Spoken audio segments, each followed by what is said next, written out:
am fortunate enough this evening to be joined by the one and the only Bob Parteka of Titletown Muskies Inc.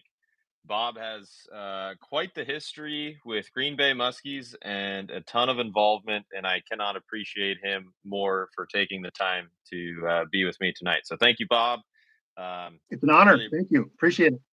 really appreciate you hanging out, and I really wanted to have you on because of your perspective on Green Bay. Not only because, like, obviously you are a very skilled fisherman and a hell of a stick, but also because you have a perspective on some of the DNR stocking biology of these fish that not a lot of people have.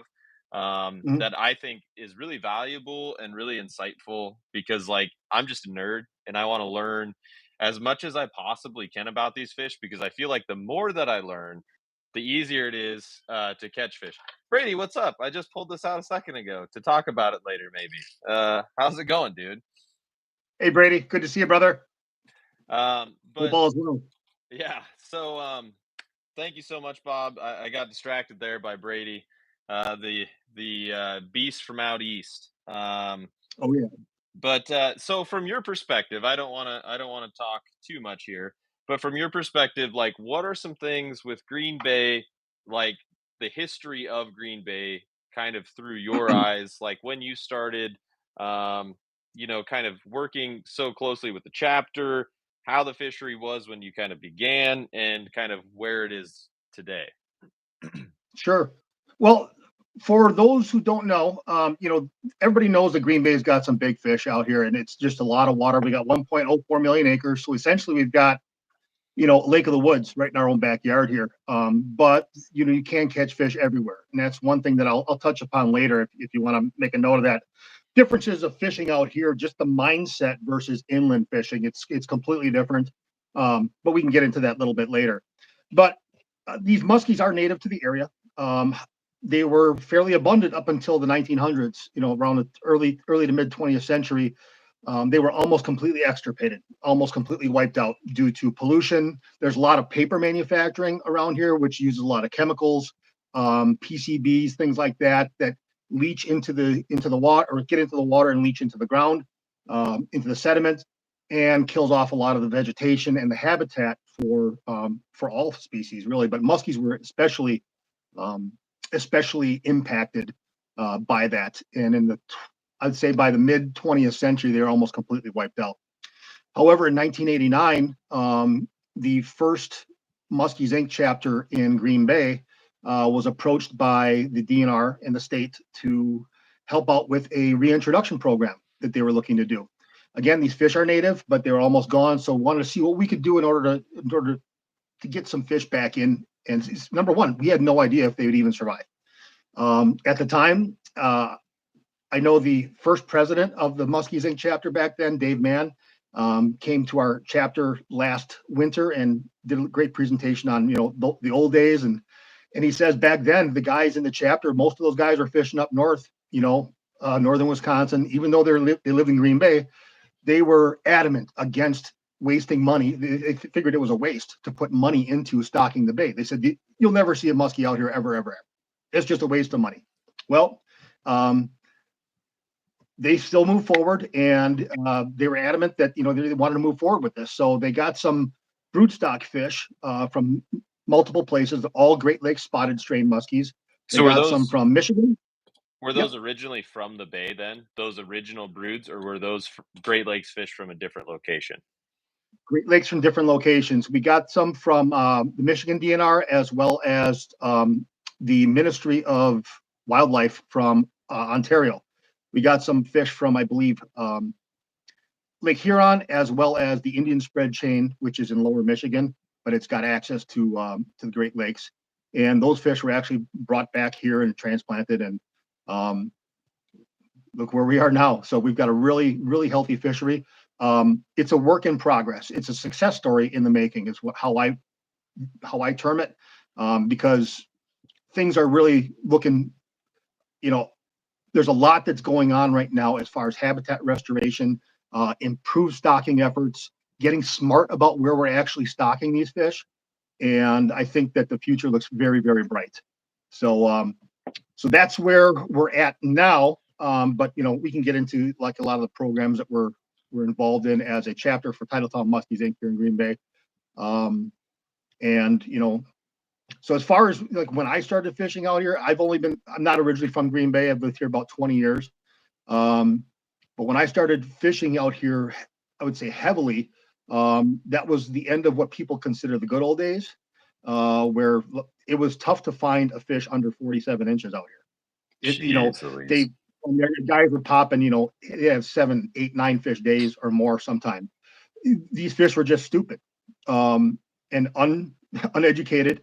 But that's great for people who want to go out and catch big fish, but it's not so good for people who are concerned about the future of the fishery. We've got no upcoming year classes to replace these fish once they kick the bucket. So our chapter has been very, very, we'll say, involved in making sure that we are directing our efforts towards getting a huge swath of year classes out here.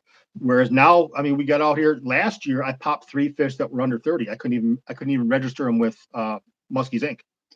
in the lunge log. So, For a people are place like, like oh that, my that's God. a good thing. Exactly. People are like, oh my goodness, I got a dink. It's only 34 and a half. I'm doing cartwheels in my heart because these are future 50s is how I look at them. Mm-hmm. So, when I see some of these smaller fish out there, and we're seeing a lot of fish in the 30s and low, I would say all around the 30 range, and then some low 40s as well. In addition to the big girls that we got out here and big boys too. Right. So, yeah, it's looking pretty good right now. I know a lot of, good younger year class fish that were caught last year, past couple years, several years. No, that's really awesome. Yeah, I think that the forest gets lost through the trees get lost through the forest, however that expression goes, when you catch those smaller fish, especially on a fishery like Green Bay, to where like it's such a vast thing that those year classes can definitely get lost. It's not like my reservoir lakes here where the equivalent of surface acres go in every other year, and you kind of know that there's different year classes, but there's always fish up and coming. And I think something really interesting too is that I didn't realize that those fish were like transplanted Great Lake fish to restore the population in Green Bay. So like, are those like the same strain of fish that you would find in maybe Georgian Bay, or are those like a different strain of fish? Yep. All the stuff you see on the St. Lawrence River, Lake St. Clair, Green Bay, Georgian Bay, those are all Great Lakes spotted muskies. Awesome. Okay, well, that's really interesting. Sorry, I was just looking at some of these comments here. There is a wide variety of patterns that you'll see on these fish too. Some of them look striped and barred. Some of them looks, like we call them leopards. Mm-hmm. So there's a wide variety of patterns, but they're all Great Lakes spotted muskies. Yeah, no, that's really awesome. Hybrid striper program. Well, hybrid stripers don't reproduce, but stripers can reproduce, and I know that they've had some success doing kind of similar things to like what we do with muskies up here with stripers down south. But that's an interesting comment there. Apparently, some of these people think you look like Jack Black, Bob, which is ironic because I know that you play guitar just like me. So, I'm a hack, but I doubt it. I don't play nearly as often as I used to. Let's put it that way.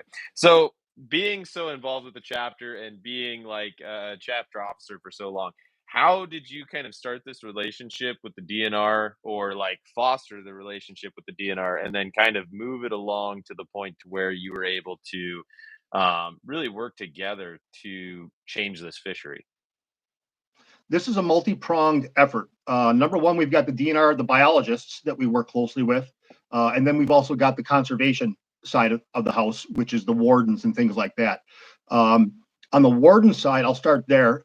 It was a bit of an adversarial relationship for a long time. People always looked at wardens as, hey, they're always out to get you for something. So what we eventually did back in the mid-teens is we started bringing the wardens in. We just said, listen, come on in, talk about what you're doing out there, what you're seeing, and what people need to realize is we're on the same team. And this is how we basically forged the narrative within our organization and eventually change the mindset. Insofar as we see it as a partnership rather than an adversarial relationship. So on that end, now every spring, right before our opener, we have our opener on the bay is Memorial Day weekend, the Saturday closest to Memorial Day, and in our May meeting, which is the second Wednesday of every month, so a couple of weeks prior, we bring in the wardens just to give us an update on, hey, what they're seeing out in the bay right now, if they need our help with anything, and just letting our chapter members know that we need to be their eyes and ears out there. If we see something, say something.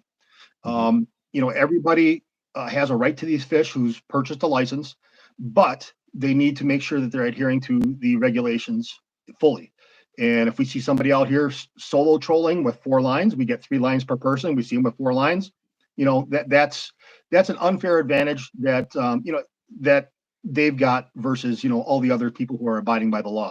Same, likewise, we see people out here almost every year, invariably. There's guys out here the week before the opener, out across the 172 bridge over the Fox River, and there's somebody down there hucking and chucking, figure eighting and stuff, and it's the season isn't open yet. So we'll notify the wardens and that. It's not a snitch mentality. It's making sure that people understand what the rules and regulations are, and just making sure that they abide by them. So we've been doing we've had a lot of outreach to local media as well. We usually bring the news crews in. We give them a heads up when we're going to do the egg collection, and we also make sure that we put something in there that, hey, this is when the season starts. I know everybody's excited to see these big fish that we get when we do our egg collection, but you need to be mindful that the season isn't open yet. We make sure that they specifically state that it opens Saturday, Memorial Day. So that's been very helpful as well to minimize the amount of out of season angling that we see. So those are some of the things we've been doing on the conservation side, the conservation wardens.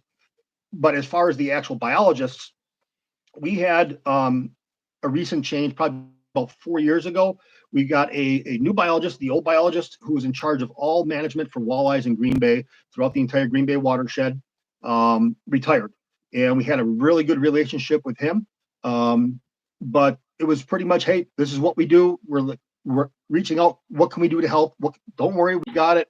We know what we're doing. Trust us. We appreciate your enthusiasm, but don't worry, we got it. Now, with the new leadership that we've got here with Jason Bregeman, who's just been an absolute dream to work with, really encourages our involvement in as many aspects of the entire process as possible, from the egg collection that we do in the fyke netting surveys in the spring to whatever, you name it.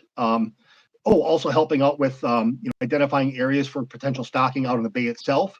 And I can get into that a little bit later too on some of the programs that we've got. But that was, it's just a matter of, I guess, the right mindset, the right person with the right mindset. We're super fortunate. I understand that some other areas and counties don't have the greatest relationship with their DNRs or their biologists or their wardens, what have you. But it still behooves everybody to go out and at least make the effort. There's a lot of, I guess, negative attitude towards the management of certain systems, things like that. But what you need to start with is an open dialogue. Let them know where you're coming from, what your concerns are, and listen. Sometimes the biologist will tell you, listen, here's why we can't do that. Here's why it doesn't make sense from a scientific standpoint to say, put a 50-inch size limit on a 120-acre lake. You're not going to get 50s in there. It can't support 50s. So, right. So just things like that. The main thing is establishing a dialogue, listening, and making sure that everybody's concerns are heard on both sides, and then just trying to find a happy medium there. And we've been super, super fortunate. So Ron brings up a good point. It's interesting because he's talking about how DeSantis changed some of the regulations down there related to their fisheries for hurricanes, or because of the hurricane season. And I think it's interesting that he brings that up because, like, Wisconsin, by and large, is in a similar position where you guys rely a lot, or your local economies, some of the local economies rely a lot on tourism dollars and people coming up and Yes, adventuring. Like how many people, absolutely. go to Green Bay to try and catch that double nickel? It's probably, you know, it's probably my closest best shot at a double nickel for the majority of the year. Now, I think like Mille Lacs, probably there's a time and a window in there, and if you hit the window right, there might be a better shot at that fish on Mille Lacs. But at the same time, I think like for consistency's sake, um, like Green Bay is definitely my closest best option, and you see that too, like in the Northwoods when a lot of those communities up there, smaller ones like up in Hayward, for example, a lot of those communities really rely on those tourism dollars, and Yeah. it's not just muskies, but like there's a definitive incentive structure for the local economies, whether it's Florida, whether it's Wisconsin, Minnesota, Canada, those fish are there, healthy and ready to be caught. Because if one of those if one of those Jenga blocks gets upset, then things can Yep. topple over really fast. To use like a terrible analogy, but um, do you, Bob, have any idea, like off the cuff? I know we're just kind of bantering here a little bit, but like off the cuff, with like what the numbers are, like the stocking goals for some of these, for like Green Bay, for example. Like, is there a number of fish like in an ideal year that you want to put in the bay to get kind of the um, the success rate that your chapter, that your DNR is looking to achieve? Yep. Number one, these limits and goals are all set by the DNR. They do solicit our input as well. We were told by some biologists years ago that, hey, if we could stock 1 million fish out here a year, this system can hold it. That's Sure. figure that's one fish per acre. Um, However, we are limited insofar as the amount of stocking, or I should say, hatchery space that we have that's specifically dedicated to muskies. And our chapter has recently funded some expansion of that over the past 3 4 years. So we've got a 4 year commitment to the Wild Rose Hatchery, which is where all of our Fox River, we collect the eggs in the spring from the Fox River. Those eggs are then sent to the Wild Rose Hatchery. It's about an hour and a half from here. Um, and they're reared there, raised, and then released back into the system. So we've got goals basically as much as we can fit, as much as we can collect, Sure. and whatever fits in the limited space that we have, we will maximize that. And some years are better than others as far as how many fish we actually get. But we're thankful to get anytime we get any fish out here. So recently we've had, like this year, I think we just did some fin clipping out at a lot of our chapter had some volunteers that went out to the Wild Rose Hatchery and participated in the fin clipping of some of these fingerlings. They're going to be released that fall. Those were, God, I think we had like 17,000 or somewhere around there that Dang. were released to the bay proper. So that's a good healthy number. So we're very very, or maybe it wasn't 17, maybe it was 7,000. I'd have to look again, but the numbers were very very respectable. We'll just put it that way, and we're happy to get the fish that we can. Well, and I know that our DNR here in Iowa is like not experimenting, but kind of in the trial stage of some new stuff. Like they're trying this new thing called RAS, which is like, I think it's like recirculated aquaculture systems, I think is what it stands for. Don't quote me on that, but basically the idea is that they have heaters in the water so that these fish can grow faster, like bigger, faster in the same amount of time. So like instead of your yearly fingerling being whatever 12 to 15-inch fish, these fish are going to be between 17 and 20 inches long, Yeah, which should, based on preliminary data, uh, change the mortality, where we're having good or like lower mortality, like around, you know 50 to like around 50%, like half of them are living, that mortality will change to like 20% or even less, which would be yeah, and huge. and 50% is still very good. 50% is yeah, still very good. yeah, You and know, it's like so the lakes where they do better mortality wise, it's like very obvious. They just have more cover, so they can avoid other fish, other birds. Like we don't have the pike issue that a lot of people in or a lot of lakes in Wisconsin will have where they have literally bigger fish. Like the only things that can eat muskies in our lakes when they're stocked are muskies and like 6 pound bass, which I mean, you're talking like less than 5% of the bass population can Yeah, snarf one of those down. And birds. Birds are a huge issue, but that's kind yeah, of anywhere. So, and I know that they're doing some things too, like stalking through the ice kind of thing, like during that hard water period, just drilling a hole and sending them down there. So it'll be interesting to see how those results pan out. Unfortunately, I think this year there was some sort of parasite or bug that got into those fish and really decimated them bad. So that progress is going to be delayed a little bit, unfortunately. one So thing we yeah, found here, you in line with what you were just mentioning about the size of the fish that are stocked, we found that years ago that the magic number seems to be 13 inches. There was very pretty high mortality rate on fish that were released. We collect the eggs in the spring and we raise them over the summer and release them in the fall. sure. So, just several months later. And those are typically around, they average about 11 to 12 inches, 11 inches or so. However, the DNR also used to overwinter a certain portion of those fish. Hmm. Um, and those are actually, fed over the winter and released the following spring, anywhere like minimum of 13 inches all the way up to like 17, 18 inches.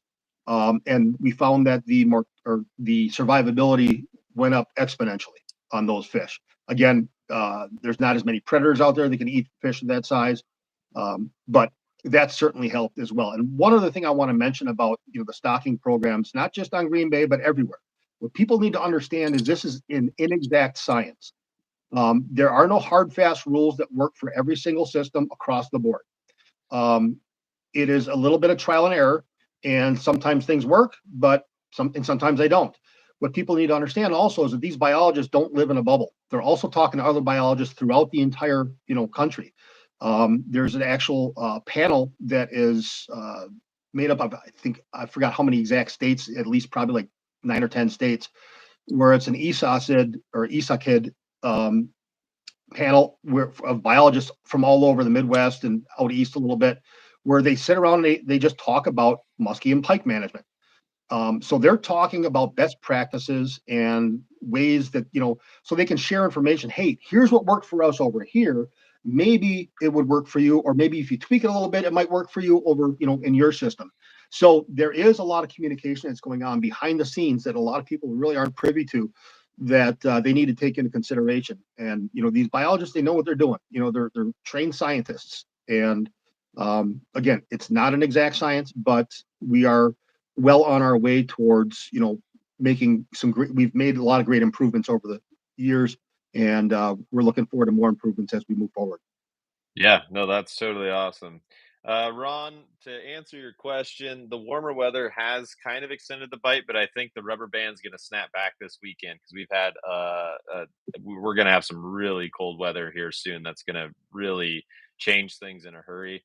And as for the Dolphins, if you'd believe it, I am a Dolphins fan here in the middle of the Midwest my whole life, and I'm not really certain that there's anything that I can do to arrange a victory for the Dolphins other than try and do your best to keep Tua healthy. But that's my 2 cents on pro football. I don't provide too much commentary on that. Um, so yeah, I mean, we kind of touched on why Green Bay has been so successful in partnering with the DNR. So there's something that has come about very recently with Southern Wisconsin that I think we really need to talk about, and I don't honestly think it's been talked about enough in muskie circles. I mean, there's like whispers about it, but like you know, and maybe it's just like people don't know, but the Wisconsin DNR has been stocking Great Lakes strain fish in a select variety of southern Wisconsin lakes. So, being that you have been around these fish, fish for these fish, stock these fish, done all these things, like what are your thoughts on that? And like what do you think their odds of success are? are we going to be turning out some Cisco eating freaks? Like what is just you take it, Bob. Well, you're right. They are starting to stock a lot of our what we call Great Lakes strains, our Lakers, or we call them spots, basically Great Lakes spotted strain muskies, in a lot of inland systems. Up around us in northern Wisconsin, they're stocking them in a lot of inland areas that are primarily reservoirs with access to the Great Lakes, to the Bay of Green Bay. For instance, the Peshtigo River. Upstream of the Peshtigo River, you've got several flowages. They're actually stocking some of those. Granted, some of those fish will escape and will make it out back to the Sure. bay. Yeah. But we're interested to see how they survive out there. And number one, how well they survive. Number two, will they outcompete the native strains that are in there, the great or the Upper Wisconsin River barred strain? Hmm. And number three, are they going to reproduce? And our barred fish are gorgeous fish, and our spots are gorgeous fish. If they get together, we're going to have some of the most beautiful specimens out on the planet right now. Oh, no doubt But about that. so we're interested. Yeah, we're interested to see how that works out. So that's kind of they just started doing that in 2021. So we are very very early on in the process. I know one lake that was stocked in the fall of 2021. Somebody caught. This is a northeast Wisconsin system. Somebody popped in the spring of 2023 a spot that was 31 inches. So it was released Holy at say smokes. 11 inches on average, and it grew 20 inches in a year and a half. So that fish is doing well. Are Yeah. the others?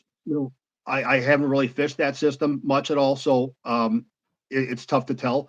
But as far as the southern Wisconsin lakes, I'm not too involved, and I don't really follow the stocking programs down there. I'm involved with insofar as I support them everywhere I can. Hmm. I work with, I fish Suckerfest every fall, which with proceeds that go towards Muskie Clubs of Wisconsin and stocking efforts in the Pewaukee, Waukesha area lakes, Pewaukee, Oconomowoc, Waukachi, stuff like that. But I know you're probably thinking like Geneva, Yeah. when we're talking about That's the some of big these one. big lakes with Cisco's and deep lakes and, Volume, um, you volume know, and area. Just yeah. yeah, there Amazing. already are some big fish in there. There's big fish Oh in there yeah. already. Yes. Yeah. And the guys from the Muskies Inc. chapters and some other conservation organizations from Illinois have been stocking the bejesus out of it for the past several years. And there's some really nice fish. I have never fished that system, but I'm hearing some reports. Some guys that are having a lot of success out there who are able to pattern them and have been on some really big fish. Now, what's going to happen when the spots start getting big? On average, our fish on the bay, a 45 or an 8-year-old female will be 45 inches That's on the bananas. bay. That's like It a is. that's It like a is. that's like a 12 to 14-year-old fish here. At least. Yeah, at least. And we get 50 inches that are a dozen years old. So yeah. Whereas up north, a 50 incher is well over 20 years old probably. Um, but that said, we're watching closely to see how that pans out. Um, it's going to be interesting because Geneva is probably going to be spitting out some really big fish. It's already Yeah. got big fish in it, but Oh yeah, for it's just sure. so things are looking really really good down there. One other thing about the stocking of some of these inland systems as well is there's been kind of a mixed bag of response from some of the anglers themselves. Some guys are all for it. Hey, just more muskies. We don't care what strain they are. Whereas other Sure. guys are more purists and Hmm. really love the fish that are in there, the natural fish. But you figure, like for instance, the Peshtigo River, it's got several reservoirs upstream from that. And back before mankind was around to build these dams and everything, these fish were free to swim up and down as they wished. Right. So now that we've got some man-made impediments to that, they're going to put them in there again and see what happens.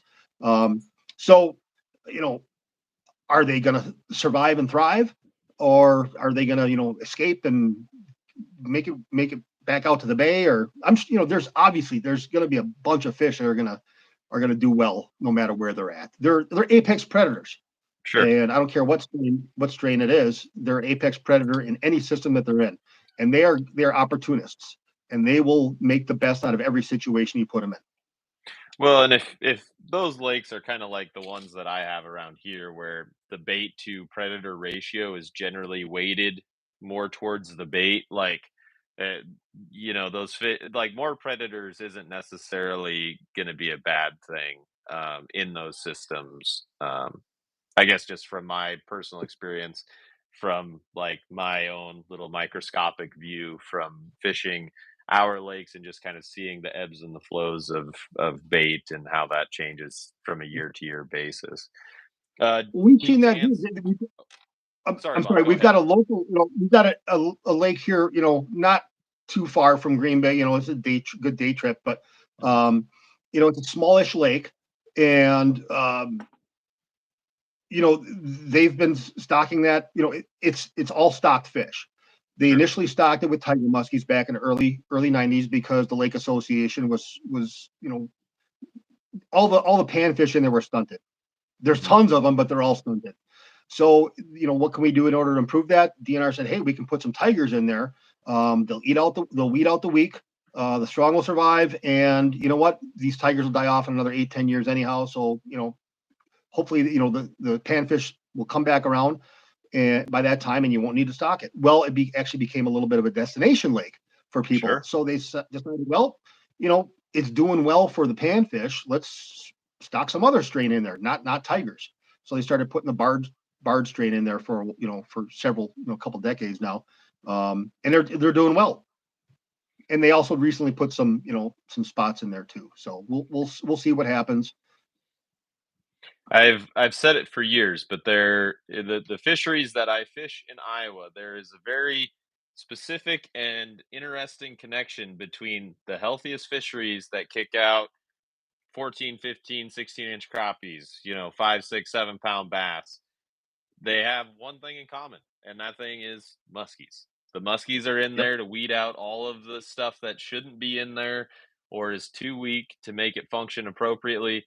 And then you just have better genetics from the spawns. You have better, everything is just better that way. And yeah, I mean, if a bass fisherman has a muskie come grab their bass during a tournament, then I guess just deal with it. But that bass probably wouldn't be there if it wasn't Yeah. for the muskie in the first place. So, Yep. but Dean, to answer your question, the Ridgeway has been the ticket the last couple weekends for us here in Iowa. We've had temps between 46 and 50 degrees, and I don't know why the Ridgeway is just pulling so much. We've had other baits running like dive and rise, rubber. I've been running the Bam Bams a ton. But the Ridgeway, the last 2 weekends, the Ridgeway has gotten 3 out of the 4 fish in the boat, which is pretty dope. I Those are 9 inches. Sorry, go ahead, Bob. Are those the 9 inches? Yes, the one that this is the Yep. 9-inch night eye. The one that has been crushing is the 9-inch crappie. Yep. And then to answer Ron's question, what is the difference between warm water and cooler water related to musky fishing? I guess I don't know. You can piggyback off this a little bit too, Bob, but I would say like the warm water period or the warmer water musky fishing would be like 60 degrees and up to like safe temps, like 60 to whatever, 75, 77, whatever you want to call it. And then anything below 60, I'd say you're starting to get cooler. And that's when I start to think about significantly changing my approach based on those temps. Um, I don't know.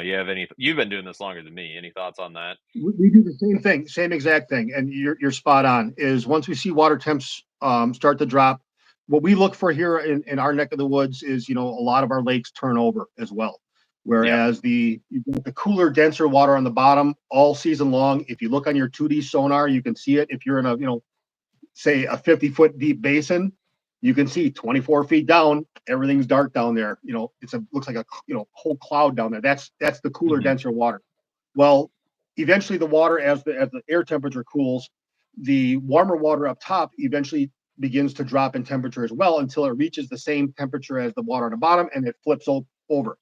And it could be some tough sledding immediately after that happens. Some lakes turn over, within a day or two. Some lakes may take a week or more to turn over. It could be a more gradual process. Depends on the weather, depends on the lake, everything. But we are seeing, well, we do pay attention to water temps quite a bit here. And in the fall, I'm mostly out in the bay until I'm casting, typically until October or so. Early October, depends on whether we've still got some green weeds out there. Most of the folks out here transition to trolling in mid-September. That's when the shad start moving down that west shore. And guys who have been casting all summer typically transition to trolling. But there's still a handful of fish to be had casting. So, I'm out there banging away, but I'm essentially looking for a needle in a haystack. But, they're out there. There's some out there. Totally. My odds are not as great as, say, trolling, and anywhere near as good as trolling. But, I love casting, and for me, the tug is the drug. So, Sure. So, I get but that. once the fall comes around, I don't troll too much in the bay here and there. I've done, don't get me wrong, I've done plenty of it, but my passion is going inland, and I love live bait fishing. In fact, I'm going tomorrow. In fact, I drove like 3 hours today to pick up some suckers. Nice. It made a 3-hour trip because nobody else around town has them. So we're going to be heading out tomorrow morning and going to soak the meat. But that's primarily what I do once the water temps start getting into the 50s or so. And yeah, temperature does play a large role in how a lot of, how I and a lot of my friends approach any system that we're in. Totally. Well, good luck on that. So we had some other questions here. So we had something about pike harvest / musky harvest. I'm assuming since this guy lives in Florida, he's probably not super familiar with some of that. So I guess we can dive into the history of that a little bit, which I keep tons of pike. Pike are freaking delicious. I've got like I've got like 6 jars of pickled pike, courtesy of my buddy Barry in my fridge right now. I So love freaking pickled good. pike. Love them. It is hard to beat pickled pike on a cracker, sipping on like a light beer, watching your favorite football team. That There it's you the go. little things. If you're into the Sound of Music and singing on hilltops about things that you like, that would be right up there for me. But Awesome. as far as like keeping muskies go, like so when before Callie's grandma, my wife's grandpa passed away, he would talk about how in the past in Hayward, like people would keep muskies all the time, and Yeah. like they'd have these big There events was no where such thing as catch and release. It didn't yeah, there exist. there was there was no such thing, and they'd have these big events where they'd invite all the neighbor people, and they'd come and they'd grill them. But then like the '80s came around, and no one could catch muskies anymore because like there were no muskies to catch. So like the biggest thing is like if you want fish to catch, you got to put them back. And I'll make it a little addendum to that I don't think it's talked about enough, especially in my state, because I see every now and then a random hill person will catch one and keep it to eat, or you got some guy who wants to keep one just to try it. Iowa's water quality is the bottom 5 in the state. Now, I'm not going to get into a diatribe about the legislative aspects of that and how Iowa needs to do more to advocate for better water quality. That's a battle my father has fought as a conservationist, his entire career. But my point with that being is like, do you really want to put so the limit for Iowa is 40 inches, which if you catch one, it's your legal right. You can keep it. I'm not saying that I agree with it, but at the same point, you can do that. But a 40-inch fish in Iowa is between 10 and 12 years old, or 8 and 12 years old, depending on the sex of that fish. And you're telling me that you want to go home and eat this fish that's been soaking up all this scum and scuzz and phosphates from all the game fish or all the bait fish that it's been eating its whole life in a state that has some of the lowest water quality in the entire nation. I mean, you can do what you want, but I'm not going to do that. So anyway, Yep. I'll get off my soapbox on this one, but that's essentially why people really don't keep them. I mean, if you put it back, then it's there for someone else to catch tomorrow, and they're tons of fun. They're too much fun to not do that, in my opinion.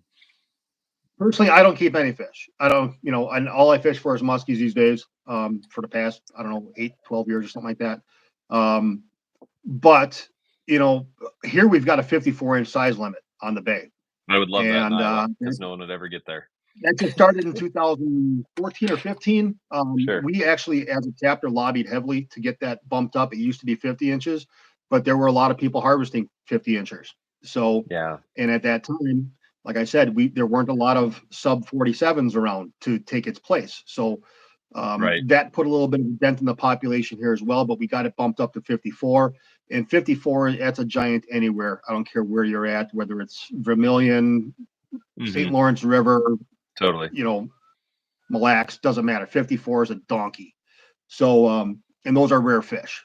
Hmm. Every year, we get a handful of really big, 54s or double nickels or above that are popped out here. But yeah, everybody's releasing those, and you know, even the big ones, even the ones that are 54. I don't know of a single one that was harvested purposefully since we bumped it up.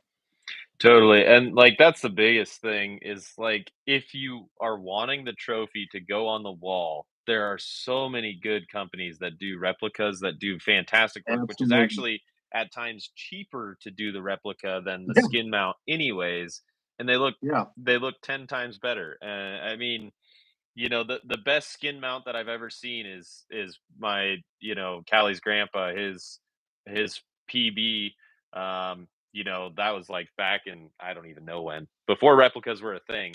And it looks Yep. fantastic, but it's also been stored in their basement in the dark in climate controlled conditions for 30 years. That's Yep. not a normal thing. Dean, for the Ridgeways, what we were doing was we were just kind of we'd pull them down, kind of let them rise, reel up the slack, pull them down. Just slow twitch, not as much hybrid kind of technique as we had in then as what I would normally do during the warmer water period. Hey, Um, Thatcher. Good to Thatcher see you, is buddy. the man. Bob, Oh yeah. I need to tell you to get something from Thatcher at some point. So, because I think it would Hit me up work via PM afterwards. I think it would work really good where you live. um, I gotta read James's thing here. I look like a gomer because I'm just like going with my forehead straight to the camera. How do you get your muskie charter to get as excited as you are? Smaller lakes. I live in Nebraska. Um, what size strain of muskie do you want to stock? Um, well, I think that the Nebraska fish are the same as the Iowa fish. Because I know that there's a lot of trading of fish that takes place amongst DNRs for wipers, walleyes, and muskies. I think the Missouri and the Illinois ones are our fish too. I'm pretty sure. And that's not to say that you couldn't acquire them from a private place or whatever. Yeah, And those fish are they taken from the Okoboji system or Spirit, yeah, or where do Boji, they originate? Boji Spirit and Clear, which I have a theory Yep. about that, and it's totally conjecture. But like, you'll catch fish here, and some of them in our reservoir, some of them will be like more clear, like your classic chip flowage strain fish, Yep. and some of them will Yep. be really barred up. And my theory is that the ones that are more barred up are coming from the clearer water, like the clearer weedy water, like Boji and Spirit, versus like the ones that are not quite so barred up are coming from clear, which is a very cloudy system, generally speaking. Mhm. Um, but yeah, um, Yeah, the Boji system and Spirit, they've got some amazing, beautiful, beautiful fish, and I've never seen a skinny one out there. well, in the They're in the all spirit eating. They're all eating well. in the spirit of conservation, that's like one of the greatest success stories that exists in musky fishing. It's like basically you had fish reintroduced to a system, and then those fish were able to figure out how to naturally reproduce in that system. And then, I mean, they still get supplemental stocking, but like it's been proven that they can do it. But at the same time, nature finds a way. There's a reservoir Yep. that's got a couple of tigers in it in Iowa, and they don't stock tigers anymore. So somehow, some way, one of those muskies found its way up a creek, and there's a pike there, and some things happened. So it's just kind of it's funny how that stuff works. The base jumper is legit, James, and if you've got one, this is probably the time to use it. Um, Muskie chasing down lures directly at the boat. Are they really that aggressive consistently? No, Ron, they are not that aggressive consistently. But the boat side eats are probably one of the coolest things in all of Yep. freshwater or all of fishing. And that's like usually what keeps people coming back. Just like the fact that these giant fish appear out of nowhere, scare you half to death, and then sometimes will eat your bait. Not always. It depends Yeah. on how. It's funny because like when I talk about figure eights with my friends, like I'm not gonna claim to be good. I've gotten a lot better at them, but it's not like golf or like baseball where you can go to the driving range or go to a batting cage and get as many reps as you want.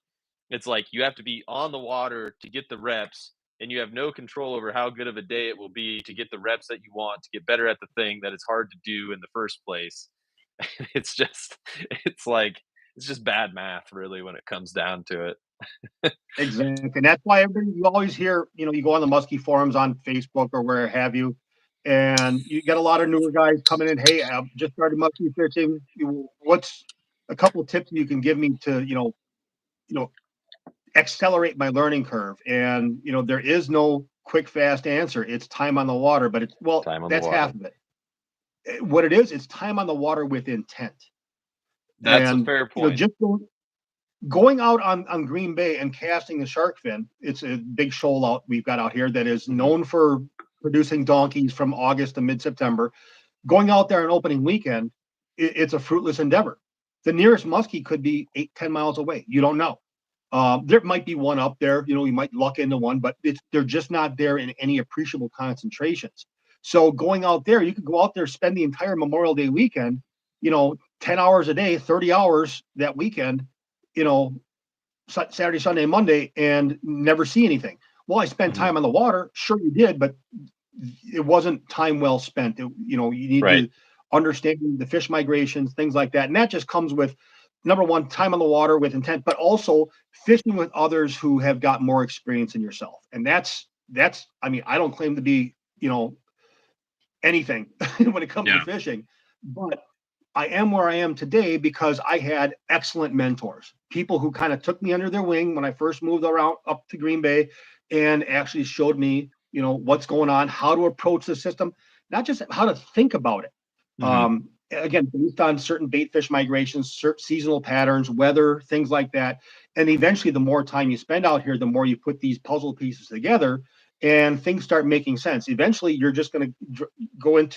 eventually going to hopefully get to a spot where you don't go out hoping to catch a fish, you go out expecting to catch a fish. And Right. that's when things really click.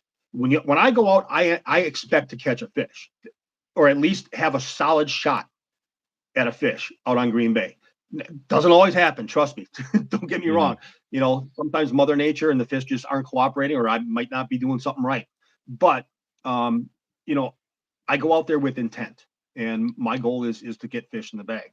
So Yeah. that's one thing that it's really important is fishing with people who've got more experience than yourself, and fish with as many people as you can because you're going to pick something up from everybody that you fish with.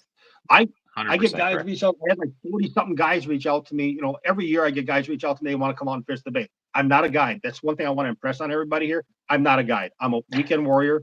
But I really get a kick out of taking people out and trying to help them think about their time on the water, especially if they're new to the system or new to our chapter for our Muskies Inc. We got a lot of younger guys coming up now, a lot.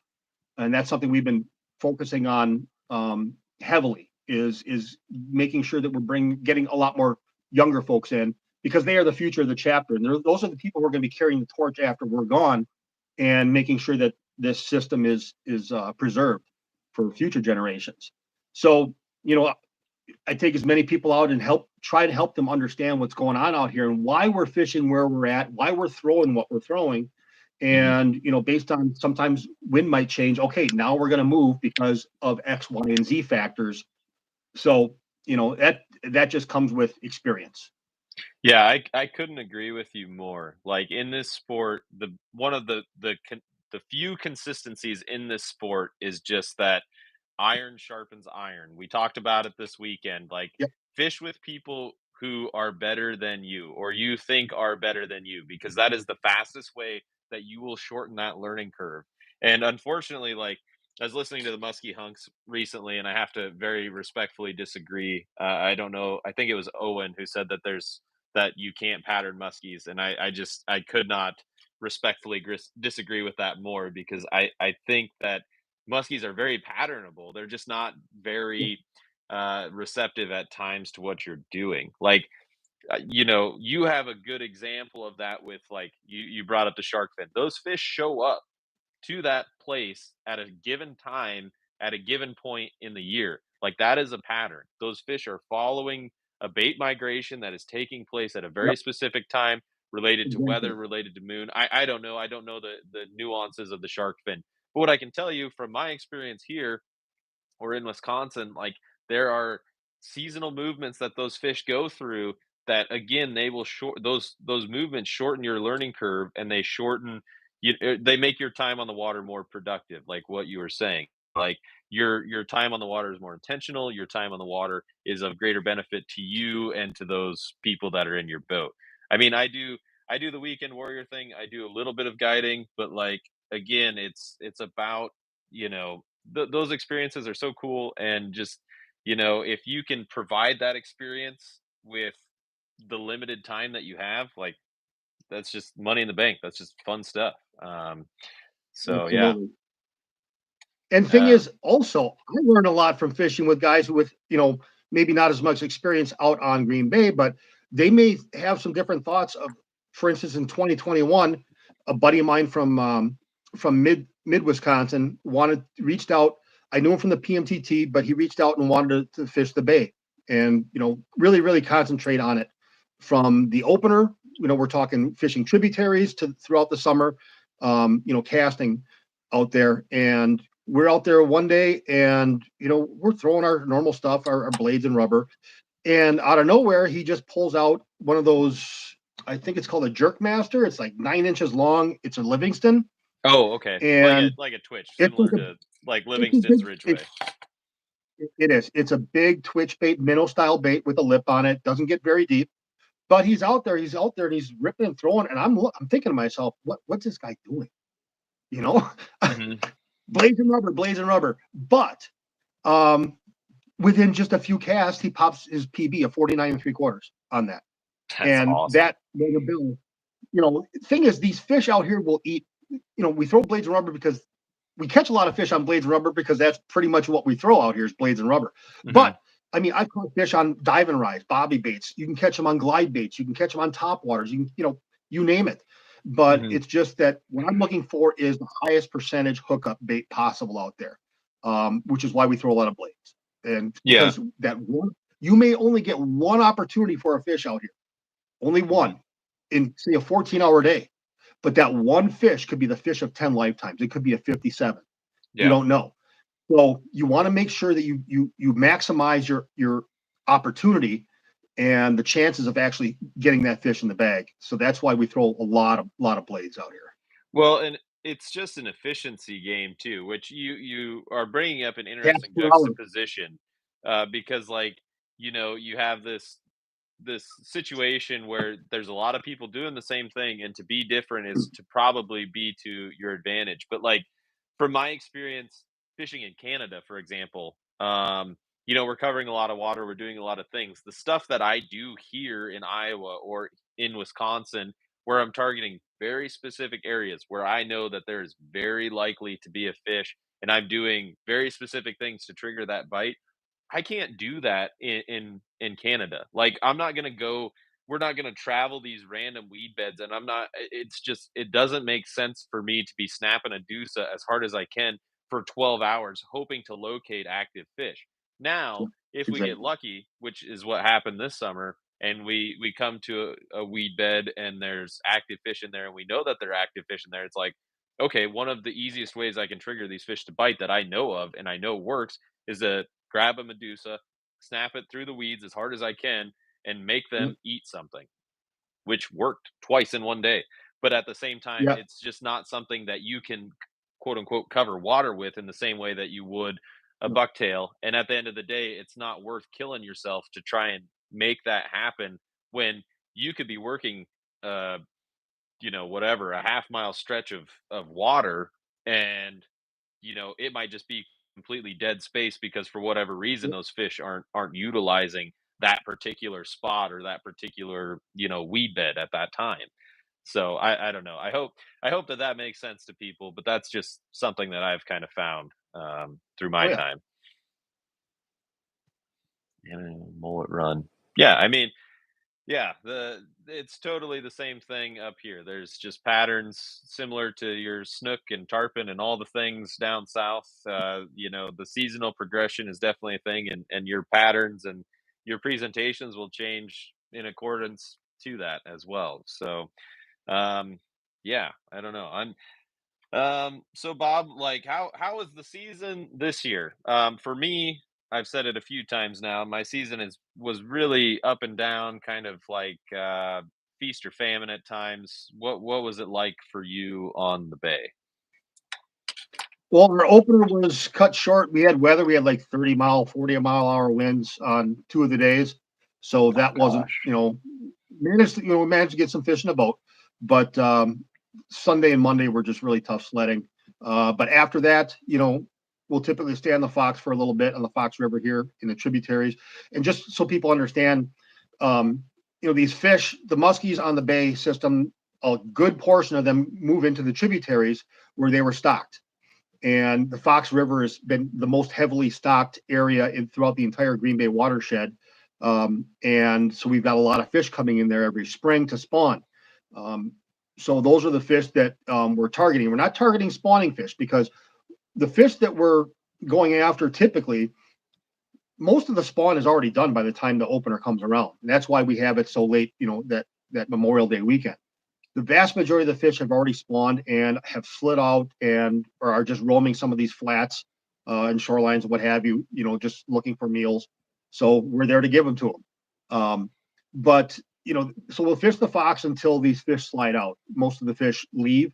There's a handful of fish that are resident fish that stay in the Fox River all year long. But thing is, in summertime, water temps get too high.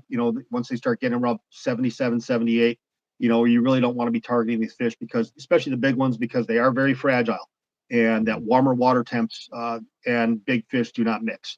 So you will typically go out into the bay. That's where we're casting throughout the summer, and we rarely have to worry about water temps getting too high out there. Occasionally it does, but it's rare. Sure. It's very, very rare. There's just so much water out there, so much volume, and a lot of times, even if the water temps are say 78, you could have temps 2 feet down be several degrees cooler. Totally. A big drop.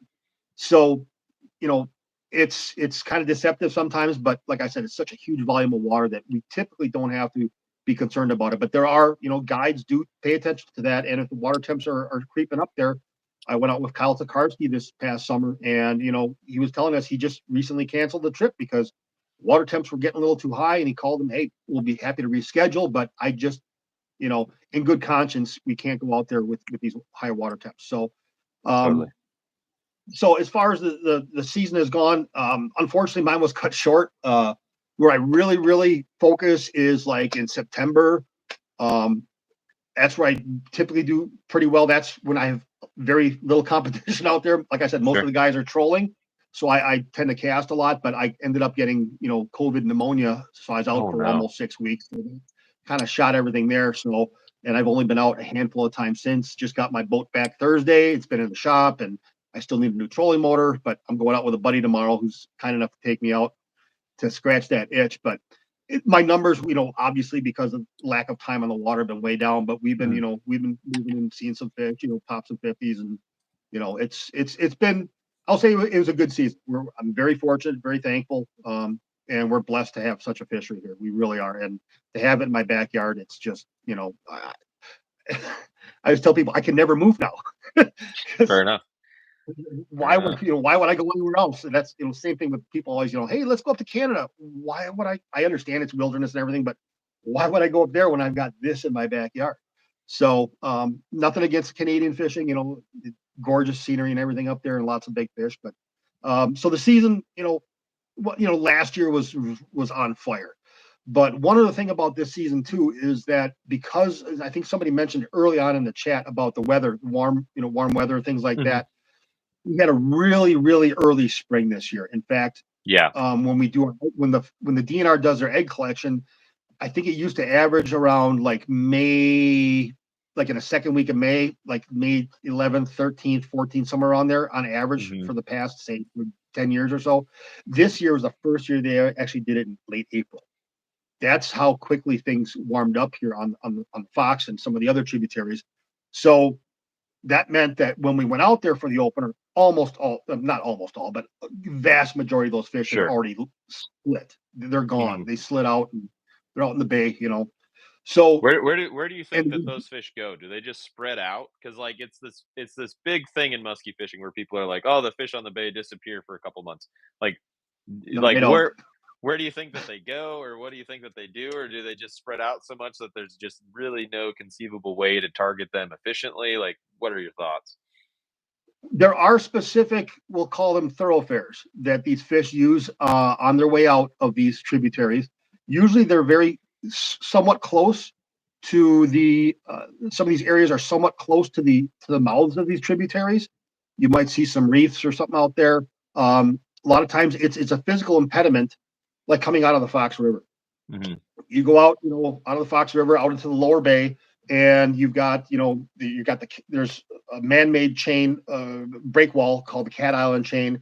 Then you've got Longtail Point, which is a natural peninsula out here, and then you've got on the other side of the lower bay, you've got Point Sable. Now, between Point Sable and Longtail Point, there's basically a ridge through there, and it's, these fish as they're moving out, and they'll Hmm. stack up there sometimes. So you might see some concentrations of fish there. But what we found though is that's been very helpful over the years is rather than obviously we do chase some of those fish that are exiting the tributaries, but there's other areas on the bay too where we're seeing some high concentrations of fish where we can stay on these fish, and that's been my goal since I started fishing out here is to get on these fish all season long from open to close, the Hmm. casting season. Sure. And Yeah. that's what we've been doing. Me and there's I think say there's probably I could count on one hand the guides out here that will actually, take you out musky fishing, say in late June, mid to late June. Yeah. Just because they're focused. It's tough sledding. Don't get me wrong, Hmm. but there's fish to be had. Uh, but it's just more profitable for them to chase walleyes and smallmouth, because Yeah. they're really popping that thing too. So I get it Right. from a financial. This is their livelihood. I'm just a weekend Yeah. warrior. But we have been managing to find some other areas throughout the watershed where these fish are concentrating in those off periods where we can stay on these fish until they move on to that west shore, say the shark fin or some of these other shoals or little tail. Hmm. Um, once the weeds pop up, so we can pop some of these fish and get on them, you know, in those what we call those so quote unquote dead times, and it but you're going to have to move around. You're going to have to drive, considerable to get there. There's a lot of bouncing around, but there are fish to be had. One thing I want to point out, however, is that you know as the Green Bay watershed, like I said, it's over 1 million acres, and there's tributaries all up that west shore. You start with Duck Creek, then Swamico River, then you got the Pensauke River, and on and on and on to the Oconto and the Peshtigo, and then eventually the Menominee.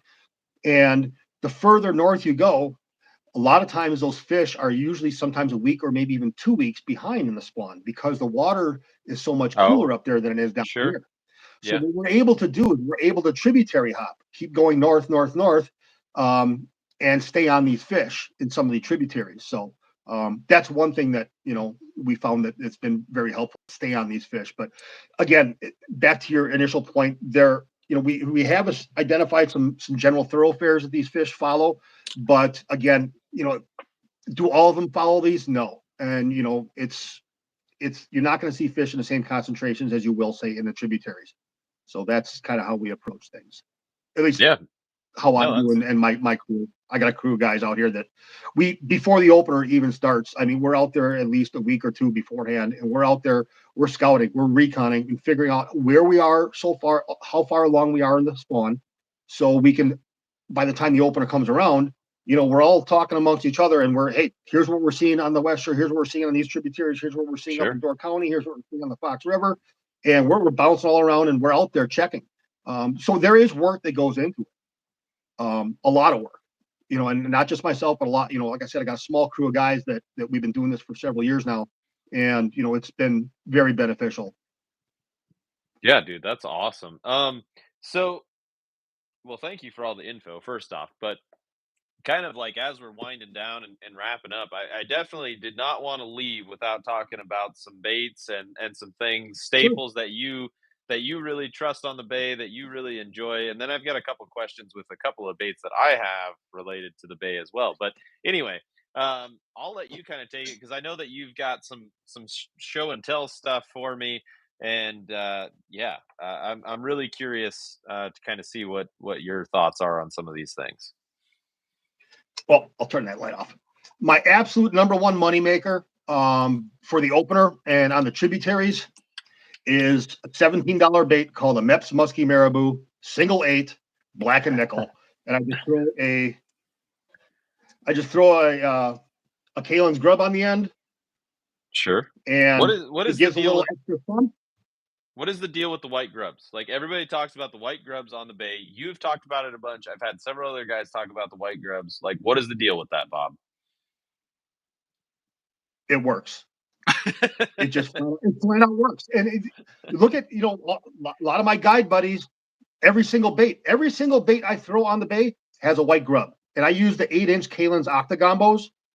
So It's got extra thump. It's got a lot of thump plus contrast. And also it gives it a bigger profile. Up here, we rarely, I've never had, well, I won't say never, but I rarely have fish bite the tail off. We don't get a lot of nippers up here. Their mouths are huge. Like, I mean, if they're going Yeah, for it, that thing's gone. But what I do is I actually modify these with the 8-inch, and I also size up on the back hook here. I usually put a number 6 or a number 7 on there. So it's not actually $17 anymore, is what you're saying, Bob. It's probably like 1950. So and I tell guys year after year, you see guys out here throwing their $50 bucktails and whatever. Hey, more power to you, but I rarely throw anything more than like 25, $30 on the bay. Rarely. And so this is my number one money maker. Good luck finding them in Green Bay because I buy them all out as soon as they stock them. So that's a walleye move. So I'm kidding. But also that's the opener. And my number 2 is. Do you upsize your 6-inch? Pardon? Sorry, I didn't mean to I spoke at a bad time. Do you upsize your hooks a lot for like the bay? Because like even on stuff like the deuces and those kinds of things, I generally will change out the hooks. It's not because the stock hooks are bad. It's just there's better ones out there. But like, okay, so what is kind of like your thought process for sizing up? Like, what is good enough to catch a 50-pound fish in your mind? Or is it just kind of like you feel it out in vibes kind of thing? My PB came on a 6-inch Phantom. In fact, this is it. I just had to take it out of my mount's mouth here, but this Phantom right here, I got my PB on. Nice. 54. That's a great color. 54. It's a show color. I can't find it anywhere. I've never seen that I've prism never been able to before. replace it. But I did size up the hooks on these, just FYI. So I've got, I think, 3/0 on these, at least on the front, and maybe, So I do size up. What I'll do is I'll take a bunch of Phantoms or a bunch of, bucktails, and I'll mix and match. I'll put a 6/0 on one, 5/0 on another, 7/0 on another, and it's also the gliders too. I'll mix in twitch baits a lot.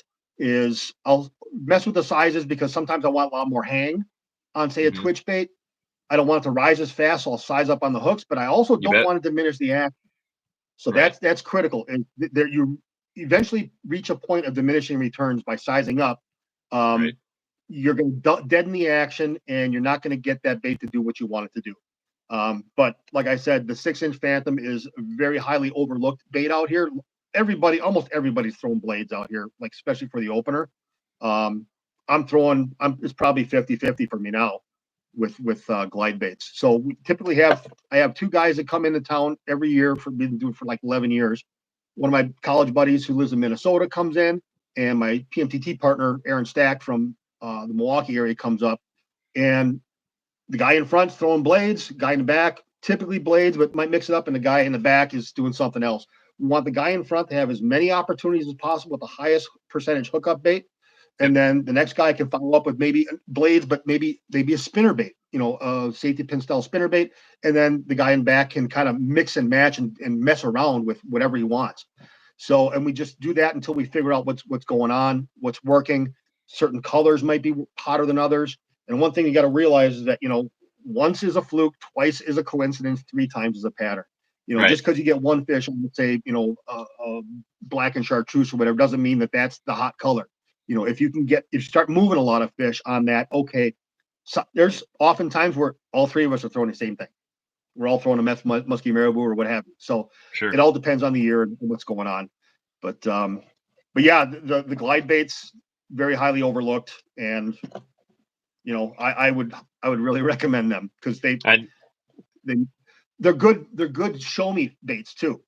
Yes, a lot of times, very true. When you get on a new system, like we've fished up on Buckataub a couple of weeks ago for that musky battle, I was throwing glide baits a lot, and first two fish we moved came on that. Actually, the one we actually had one on was on another glide bait. So just to make sure that, okay, number one, are the fish in the area? Are we in the right area? Because you'll be able, these fish will move on them.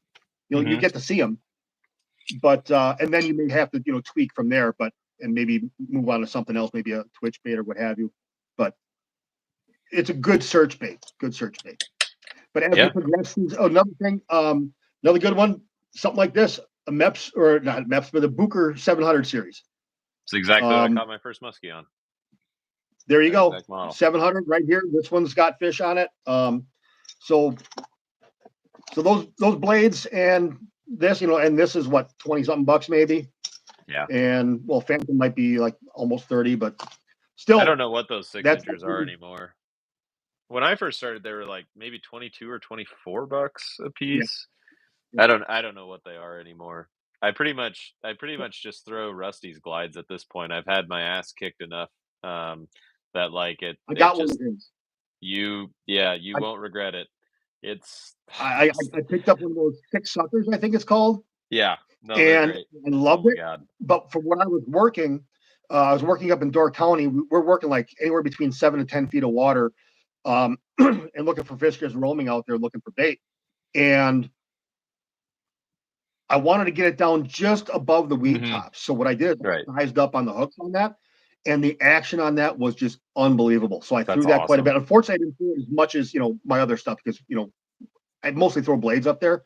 Sure. But I really, really like the way that thing moved, and I'm gonna put a lot of hours on that thing. It's just different, man. It just does something a little bit different. I don't know what it is. I don't know if it's the blade. I don't know if there's some mojo in there. I don't know if it's the color, but like Brian Scaife has kicked my ass the last 3 years, I think, on those things, and like even Ben, like he went up to Canada and caught a 4-footer on one. Like the results speak for themselves on those deals. So I'm excited to throw mine more, and I think I've got a couple of protos of his coming in that I'm really excited about, actually. So that they should be really good come spring. As we move on to the summer casting bite, what we're typically throwing is your bigger bucktails. This is a Kramer Brothers window maker.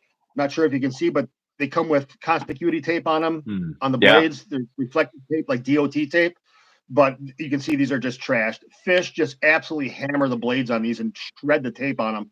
So I'm constantly replacing the tape. But this right here has been responsible for a lot of big fish out here. Obviously, you got the 8-inch octagombo on there too. What we also do is, what Kramer does is he's got the stinger hook up top. Yep. A lot of guys will take the stinger hooks and put them just above the skirt. What I do is I move it up as many beads as I can, so it doesn't until it's still not interfering with the blade. Because what we're seeing again, a lot of these fish are just hammering the blades, headhunting, and when I move that hook up, I noticed that the hookup percentage increased quite a bit. I know that the Pandemonium Marvin 88s have been crushing up there. 88, 78s out here on the bay, they have been absolutely destroying fish out here on the Pandemoniums. I've got some of those, but I fish mostly window makers. Cowgirls makes too. Me happy makes me super happy for Kevin because like the dude, he's an awesome dude. He's been super Oh helpful yeah, for me, and like I pretty much exclusively use his leaders at this point, and like same here. he makes awesome Everything. awesome baits, awesome dude, hard to beat him. The only time I use something different is when trolling. Obviously, we're going to be using some 3 to 5 foot fluoro, but Yeah, I'm throwing the yeah, pandemonium exactly. Roswell leaders on my glide baits. You know, the The 7 inchers only without the swivel, and then I'm yeah, using say like a 9 incher, seven nine. I've got some 12 inchers, but I know guides out here that fish the 7 inchers on blades, but I throw the nines with the swivel on them. And then, again, I've thrown a lot of nines these days just because I'm old and I don't yeah, want to beat myself up. But you know, tens were, they ruled the roost for a lot of years up here. But heck, in 2021, this bait right here is a little custom I had made. I'm not sure if you can read that, but it says Joe Boo on the back. hmm It's a 6'8". Um, interesting. a buddy of ours popped the 53 within like 75 yards of us, It's and crazy. he got a black and gold. I'm looking through everything I've got. I don't have anything black and gold except for this little guy. And I bought this for like the Eagle River area. So had it made at a local muskie shop up there, and this thing just tore it up. A buddy of mine, I had him use it, and he almost had a 3 fish day the first day that day. He popped two, and then another one lost at the boat, but also several other fish that year have been come on this. And this is, I use this for guests. This is if they have problems throwing some of the bigger blades, I give them that. And it's a Sure. number 6 Indiana and a number 8 Colorado. So it's a 6'8" stagger. Cool. And That's then cool. obviously for rubber, you've got your dogs, mag dogs a lot. The Medusas, obviously, you don't really need to go to the Husky Medusas or the Pounders out here. In fact, a lot of guys have been tearing it, and Jeff Vandermortel, a buddy of mine, has been tearing it up on the what they call the new pit bulls. Had a lot of success on those. I haven't thrown them out It's a here much. really good size. It is.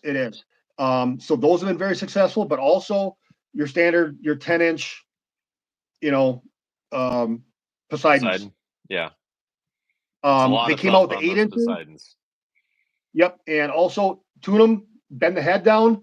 They give a little more wobble, not just a tail thump, but they get a little more wobble. So we'll turn the heads down on these to kind of tune them a little bit, and you get a little more wobble to them, and that seems to be the ticket out here. But Yeah, I Rick know they came Rick out with the eight Alpers inches. gave me that tip too, and that is yeah, Really? that's a good one. Yeah, he Yeah. he said that to me at the Minnesota show, I think. I was gonna ask you, Bob, do you ever throw like giant blades, like double 13s? Like this is a Dadson double 13. Um, I threw it a bunch this fall. I just didn't have a lot of success generally on blades this fall for whatever reason. But do you throw stuff that big ever, or is it just like I pretty don't. much And the you're like reason being small to is mid? because I reel lefty, Hmm. and there are some drawbacks there. Is that for the longest time, I used to have a lot of like 12, 13 stuff like that. I got Sure. rid of them all back in like 2014, 15 because there just weren't any left-handed reels that could handle them. You know, Oh, um, I so see. I That was makes very limited sense. as far as what I could throw. So I just got rid of them. Nowadays, you've got some reels out there. My number one reel is the Revo Toro S, the white Okay. one. It's got a 5.3 to 1 gear ratio. I throw my blades and rubber with it. Now it's a very low gear ratio for rubber, but again, a lot of it, I'm not throwing a lot of the Poseidons, so it's basically a straight retrieve, but I can speed up or Right. slow down as needed. And Hmm. then I throw a lot of tubes also. Unfortunately, I didn't bring any tubes with me, but tubes are deadly out here, and not enough people fish them. I I would got my believe that. first tube fish out here in like 2014 or so, 14, 15 maybe. I think that's the first tube fish I have heard of out here, and that was a 50 and a half. And from then Jeez. on, I've just been throwing them. So, Yeah, yeah, you keyed me into the tubes probably 3 or 4, maybe 5 years ago before they really came into popularity. But yeah, I don't throw them as much as I should. But I also have like all throwing the this mid. rubber.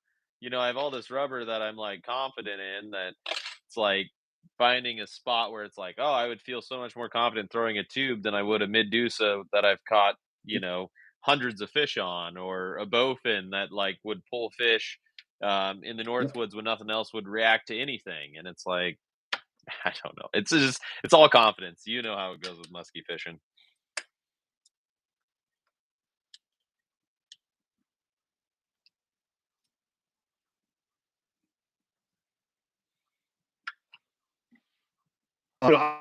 Obviously,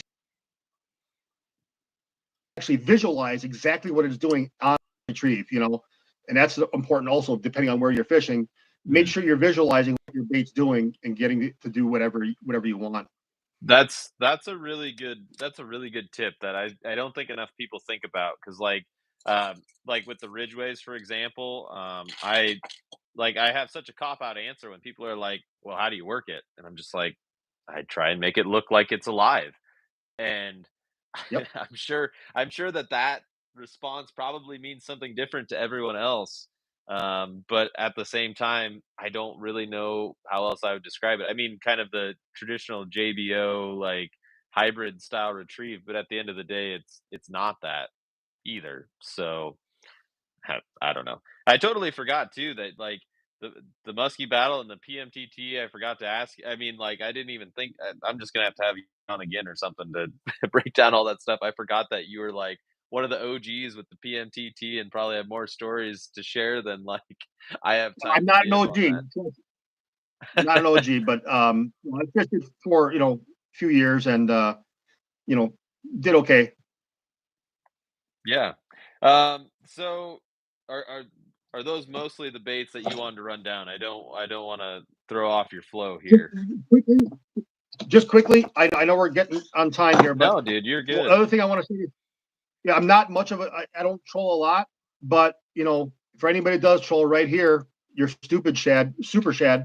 Um, It's these things are the ticket out here. I know guys. I know one person ever who's ever caught a fish trolling on a headlock out here, but there's guides out here. Sometimes they may have like three guests in their boat, so they can run three lines per person, including the guide. mhm. So they got a 12 board spread, and every single one of these will be a super shad, either perch or fire tiger. They are just deadly out here. And there's It's other, crazy. baits too that are in that same general profile, but you don't need to go super big out here. You don't want to go too small either. But this is the name of the game out on the bay, and it's no secret.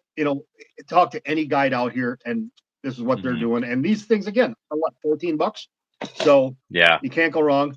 One other thing though is that we have for our Titletown chapter every year we've got a fall outing, and it's our league championship. Also in 2019, I won it on this, and this is known as a J-bow. It's Really? called a That's a Cover cool. Six. A J-bow. I don't even know if this guy makes these anymore. I got these years and years ago, but they're basically a mini headlock. They've got the same Yeah, type of that's lip awesome. to them, and they've got that wander or that walk to it. It'll wobble, and all of a sudden it'll kick out to the right, then left, right, left, all over the place, and pop the 49 and change on this thing Oh, I when think I nothing remember else is watching getting good. that. Did you put out a video of that one? I did, yeah. I've got a Okay, video I on my remember that YouTube channel video. about this. Yeah. No, that's awesome. Yep, So this is the bait right here. that's a cool looking bait, dude. It kind of reminds me of it's like a hybrid between those trucker lures and then like your matlock Yep, headlock kind of thing. exactly. Just shorter, and they've got a great wander to them. And the thing is, we don't typically want a lot of that, but what we were throwing out there, we're pulling a lot of these that day, and we weren't getting Sure. any action. So we thought, because typically the fish out here don't want a lot of that stuff. They just want a little wobble to it, steady, but we weren't getting any action. So I threw that on just I took a flyer basically. I just said, okay, I'll throw this on, and boom, it worked. So again, fluke, but could be a fluke, but who knows? I don't know. It worked. It never hurts to run something a little different in a sea of super shad wraps. I think that's definitely a good option.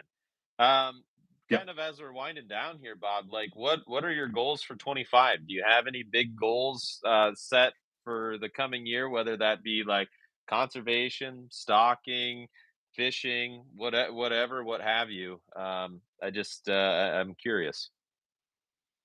First off is still working closely with our Titletown chapter on the conservation end of things, working with University of Wisconsin Stevens Point. They have a fisheries department for their master's students that are actually doing some studies out here on the bay. We did a radio telemetry program from 2017 to 2020 where we captured 60 fish and put radio transmitters in them. And so those have been swimming out in the bay here ever since, and those transmitters typically last for about 10 years. So we're still able to get some data from that and find out how these fish are migrating, things like that. But those were primarily done in the studies that we did after that, trying to find young larvae, hatching the tiny fry, and find out where they're spawning successfully. Because we've got a 7-mile stretch here on the Fox River, where we've got thousands and thousands of fish that come in every spring. But according to these students, less than 3% of that entire 7-mile stretch is suitable habitat for spawning. Less than 3%. So wow. These fish are coming in here and going through the motions. There's very, very little natural reproduction. There is some natural reproduction out here. Don't get me wrong. We catch fish without fin clips. We catch fish without pit tags in them. Here's a pit tag reader. A lot of the guys in our chapter carry pit tag readers.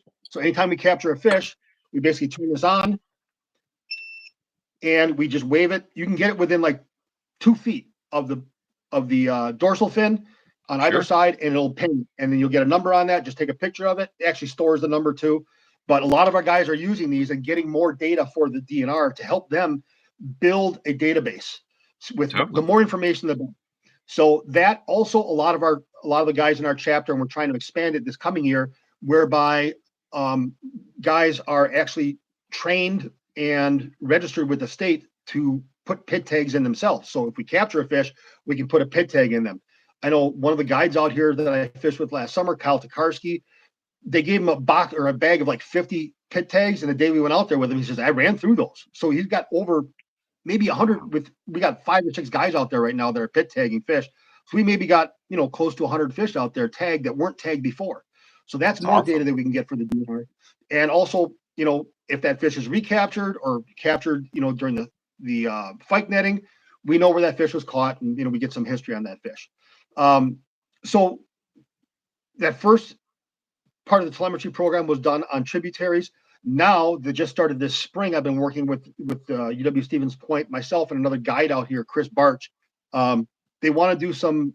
Dude is a hammer. You have nobody has it. He's the Green Bay ghost, but he's hands down. He's the top guy out here, and I recommend him to everybody. There's a lot of guides out here that are buddies of mine. Just that he and I, we started fishing the bay at the same time, and he just spent a lot of time out here and put in the work, and he's got these things figured out. But nevertheless, the UW Stevens Point reached out to us and reached out to me and said, hey, we want to start doing some surveys out in the bay itself, because we know some of these fish are actually spawning in the bay, out not in the tributaries, but in the bay proper. So what I did is I gave them, I think, like 30 something spots where I've seen throughout the bay where I know where fish are. We've seen fish paired. And then Chris, I just gave him general areas, made the maps and everything. And then Chris gave them actual waypoints, like, 25 waypoints or something where he's seen exact spots where fish have been. And these students went there. And I remember I got a call from one of the lead researcher out there, the PhD head of the fisheries department, said, hey, went to that first spot you gave us, and boom, we saw 3 pairs. So that's nuts. That's pretty awesome. So, hopefully we're going to get some great data there as well. So continuing to work with them. Super also, cool. fyke netting every spring. I spent a couple of weeks, not just on the Fox, but also up in Door County, doing some fyke netting, going out with the DNR, emptying the nets and doing fish counts, things like that. So anywhere I can help get more data, that's what I'm doing. As far as fishing is concerned, I just go out and, have fun. That's what I want to do, and fish with as many people as I can. And that I never set any goals like I want to catch a certain size or anything. My main thing at my age now is I know the big fish are out there. It's just a matter of time before you hook into some of these. Right. But what I focus on is mechanics, ergonomics, making sure I'm as efficient on the water as possible, making sure that I got a bad shoulder, I got bad everything these days. So I want to make sure that I'm doing everything as economically as possible from a movement standpoint. So I try to focus on posture, things like that, so I can last longer on the water and keep up with some of these young bucks. So that's basically what I'm going to focus on every year. You do things right and the fish will come. and that's I that's kind of my philosophy. Yep. I couldn't agree more. That's part of why I like run, and a lot of my training now in the mornings is more endurance focused because like the things outdoors that I enjoy most require it, whether it's, you know, fishing for muskies and being on the water for 10 to 14 hours or, walking for pheasants or trying to hunt some ducks, like all those things to be at your top level, you have to be efficient and you have to like put in some work to be as efficient as possible. The last thing that I want, like when you're on the water and you're uncomfortable, like you're out of the game already. And like the Yep, you longer are that you can stay 100%. comfortable, the longer you can stay focused, and the odds of success are that much greater. So not to Yeah. not to sound And too preachy I'm there, but well, it's good to be preachy, especially you're guiding now, and you get people in your boat. I don't want to say militant, but as far as solid figure eights, and be prepared for every single cast, mhm, because your next cast, as I mentioned earlier, could be the fish of 10 lifetimes. You right, never know, especially out here. So, you know, it breaks my heart when I'm out there and I got some people fishing with me, and there's a giant that swings on their bait, and they just do a hairpin or a bobby pin figure eight side to side instead right. of big loops or big eights, and they just lost an opportunity at a really really big fish. And like I said, it breaks my heart, but you just kind of try to impress upon them that, hey, listen, there's a reason why I'm finishing every single figure eight. It looks like a lot of extra work, but sometimes you're working on your figure eight. And I've been out with some guys who've got live scope in their boats, and we've noticed that when we're doing our figure eight, that fish may still be 20 feet out, just Mhm, sauntering in slowly. He knows right, it's out there. And you do just do one little turn, one L turn, and pick your bait out of the water. That fish, where'd my meal go? Scoots. right. So it's important to be thorough with your mechanics. I could It's not going to up your agree. game immeasurably. It's going to I could Your success Yeah. rates are going to go up immeasurably. I could not agree with you more. Well, Bob, this has been super insightful. My phone is about to die. I cannot tell you thank you enough for coming on. This has been like so interesting, and I hope that people who watch this or were watching it live found it as interesting as me because this was like it was great. This was like my nerd senses were tingling the whole time. It was fantastic. So thank you so much for coming on and sharing your Thank you for the knowledge. opportunity.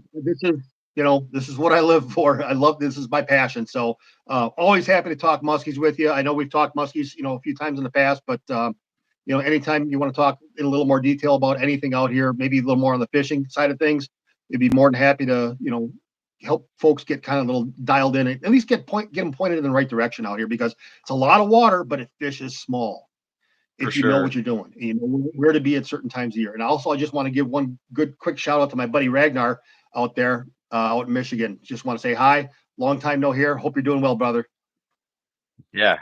Heck yeah. And Bob, I know you've so graciously offered for me to come and fish with you so many times. And I promise one of these days I will take you up on Yep, it. I just got to let's make it figure out happen. my I got to get schedule. you and the Ridgeway boys out here.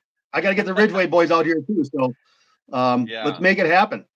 Yeah. That would be super sweet. Thank you so much for joining me. I greatly appreciate it. I'm going to Thank you. probably make a frozen pizza. I'm getting kind of punchy, so I hope you have a great rest of your evening, and thank you so You much, too. dude. I really appreciate it. Thank you so much. I appreciate it, Matt. And thank you to everybody who chimed in here. Really appreciate you guys showing up, and best of luck to everybody this coming year. Yeah, Thatcher, you're coming on soon too, so don't think you're safe. It's gonna happen. But anyway, thank you so much, Bob. I'll catch Thank you. you hopefully on the water sometime. See you, dude. All right. Sounds good. Take care, brother. Bye bye.